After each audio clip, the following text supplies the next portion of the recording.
Assalamualaikum warahmatullahi wabarakatuh. Halo adik-adik, perkenalkan nama kakak Ira Fadriani Kuini. Di sini kakak akan membahas materi tentang aljabar.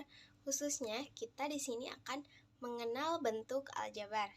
Jadi di sini kita akan membahas bagaimana bentuk aljabar, apa saja unsur-unsur dari aljabar, dan juga contoh soal.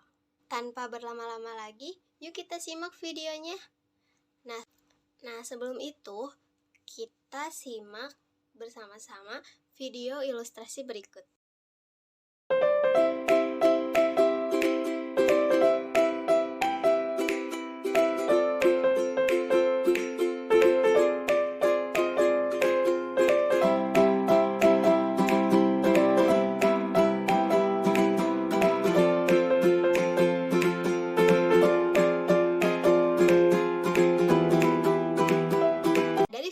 Tadi kita mendapatkan 3x plus 2y dan juga 2x plus y.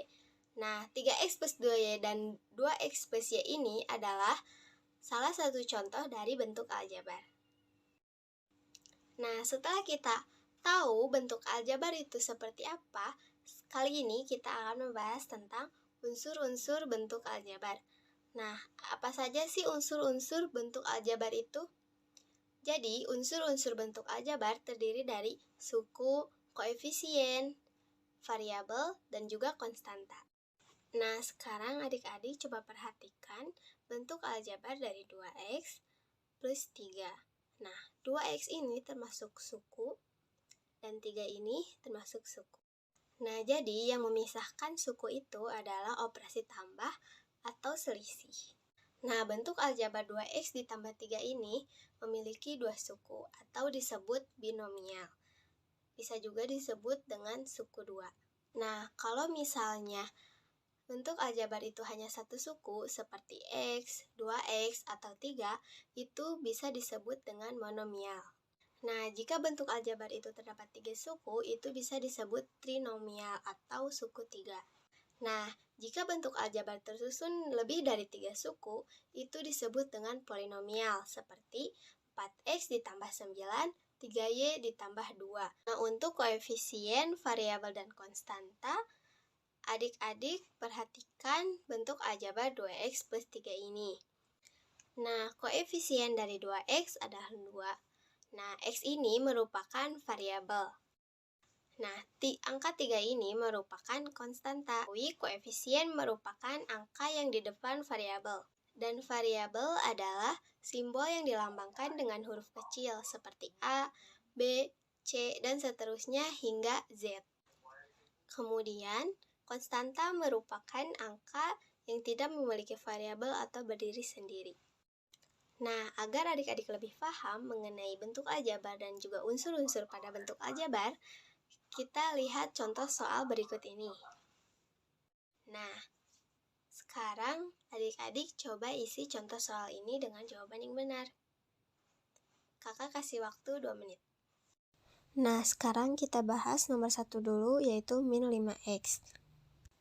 Nah, jadi min 5x ini disebut suku 1 atau monomial karena memiliki hanya satu suku saja. Nah, jadi di sini koefisien min 5x itu adalah min 5 karena di sini minnya harus terbawa ya. Jangan lupa sampai minnya tidak terbawa. Nah, lalu di sini variabelnya yaitu x dan sukunya itu min 5x. Yang selanjutnya kita akan bahas nomor 2 yaitu 12y negatif 2. Disebut suku 2 karena memiliki dua suku yaitu 12y dan negatif 2. Dinamakan binomial. Nah, koefisien dari 12y yaitu 12, variabelnya y, dan konstantanya itu negatif 2. Jangan lupa negatif selalu di bawah ya. Nah, sekarang kita bahas nomor 3 yaitu min x ditambah x kuadrat ditambah 5. Nah, bentuk aljabar ini disebut suku 3 atau trinomial karena memiliki 3 suku. Nah, di sini koefisiennya itu adalah min 1 karena min x. Dan sudah disebutkan bahwa koefisien min x itu adalah negatif 1 dan koefisien x itu adalah 1. Lalu variabelnya itu adalah x dan konstantanya itu adalah 5. Nah, sekarang kita akan bahas nomor 4, yaitu 10x kuadrat negatif 2 ditambah y dikurang 1. Nah, untuk bentuk aljabar yang tersusun atas lebih dari 3 itu dinamakan polinomial. Nah, di sini ada 10x kuadrat, yaitu koefisien dari 10x kuadrat adalah 10, dan koefisien dari negatif 2x adalah negatif 2, dan koefisien dari y itu 1y itu adalah 1. Nah, variabelnya itu ada x kuadrat, x, dan juga y. Konstantanya negatif 1. Nah, sekarang kita mengenal bentuk aljabar. Di sekitar kita juga beberapa orang seringkali menyatakan banyaknya suatu benda tertentu dengan tidak menyebutkan satuan benda tersebut. Akan tetapi, mereka menekan satuan kumpulan dari jumlah benda tersebut. Misalkan, karung beras, satu keranjang apel, satu keranjang jeruk, dan lain-lain. Mari kita lihat contoh tersebut. Dalam suatu kotak terdapat beberapa bola, sedangkan dalam suatu tabung terdapat beberapa bola dalam jumlah yang lain. Misalkan, X menyatakan banyak bola dalam satu kotak, dan Y menyatakan bola dalam satu tabung. Jadi dapat kita simpulkan bahwa jika bola itu bernilai 2, dan jika 2 tabung itu bernilai Y ditambah Y atau 2Y, dan 2 kotak adalah X ditambah X atau 2X. Nah, jadi jika terdapat 2 kotak dan 4 bola, dilambangkan dengan 2X ditambah 4. Lalu jika ada 2 kotak dan 1 tabung dan juga 4 bola, dituliskan dengan 2X ditambah Y ditambah 4. Karena memiliki 2 kotak dan 1 tabung. Nah, jika terdapat 2 kotak dan 3 tabung, lalu 6 bola, dituliskan dengan 2X ditambah 3Y ditambah 6. Karena memiliki 2 kotak, 3 tabung, dan juga 6 bola. Nah, sekarang coba adik-adik isi. Jika ada 3 kotak, lalu 4 tabung, dan 8 bola, bagaimana cara menuliskan bentuk aljabarnya?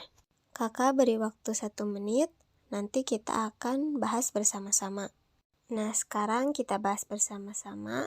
Jika ada 3 kotak, 4 tabung, juga 8 bola, bentuk aljabarnya adalah 3 kotak, yaitu 3X, 4 tabung, 4Y, dan 8, yaitu 8 bola.